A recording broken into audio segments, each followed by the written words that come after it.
As was said on Sunday, there are several questions that remain unanswered for us. What is it that makes you get up in the morning? What is this Tao, Dharma, will of God, purpose of life? What is it when it's neither a wave or a particle?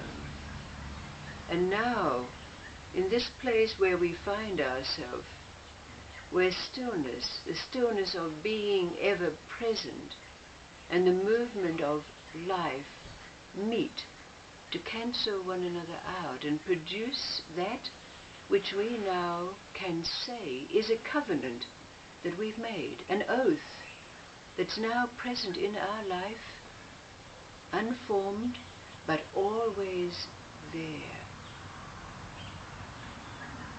There's that story about the Sayyid, the direct descendant of the Prophet Muhammad.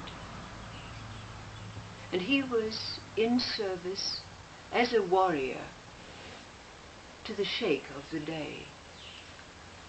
He was on the battleground, and he had his sword at the throat of the enemy. But just as he was about to plunge the saber into the man's jugular vein, the enemy spat in his face. The Sayyid stopped for an instant and then laid down his sword. The enemy said, "You had me at advantage. You could have killed me. Why did you not slay me?" The Sayyid said, "I've made an oath to serve only Allah. And when you spat in my face, I was angry, so I would have killed you for myself." Then there's two arch enemies who met on a field in Xinjiang province. And as soon as they met, blood started to flow. They were both very adept at the art of swordsmanship. So they slashed at one another until finally one of them, bloodied and mortally wounded, fell to the ground. A large group of onlookers had gathered around. But after an instant,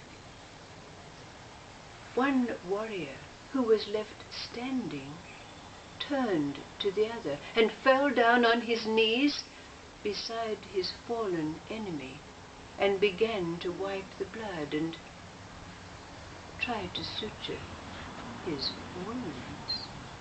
Now one of the onlookers said, "Why are you doing this? You've just killed him. Why don't you finish him off?"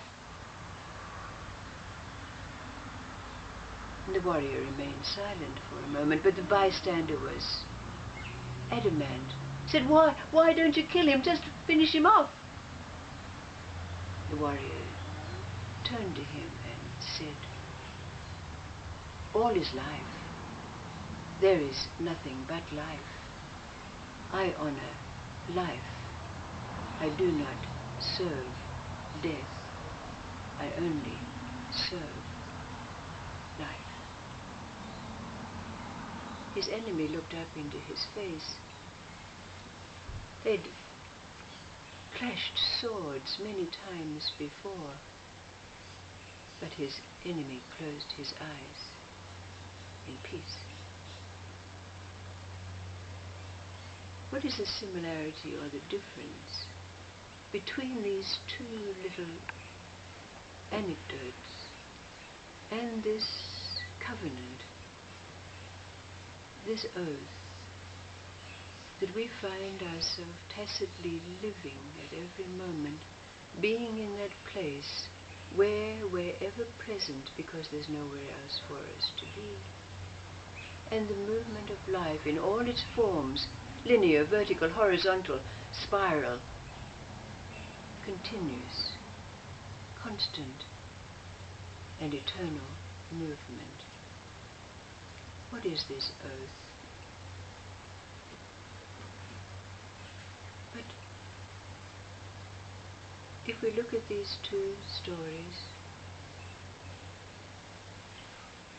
and see their similarity and their difference, we perhaps can get a gleaning for ourselves as to what our covenant is.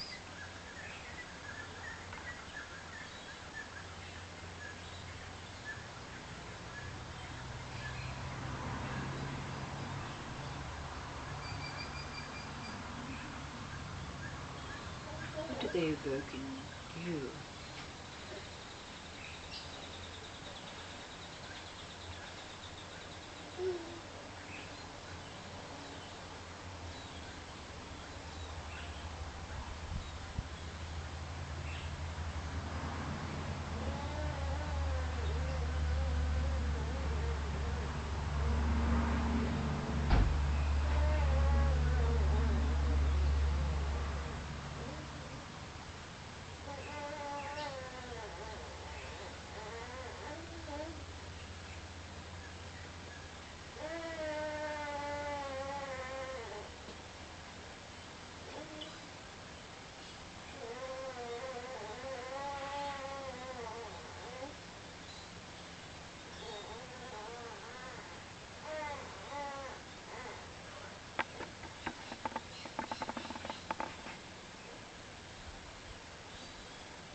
It's a very important question for us, because it enables us to answer that other question that's there for us. What is it that we do? What is it that we do without doing?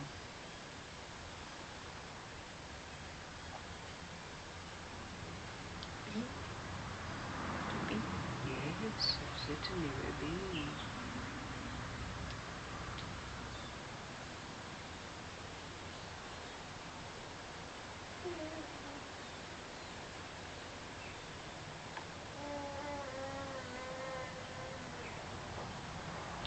Well, in the story, when he spotted him and he killed him for him, he would have killed him for himself. He would not longer be following the will of the Spirit, but his own will.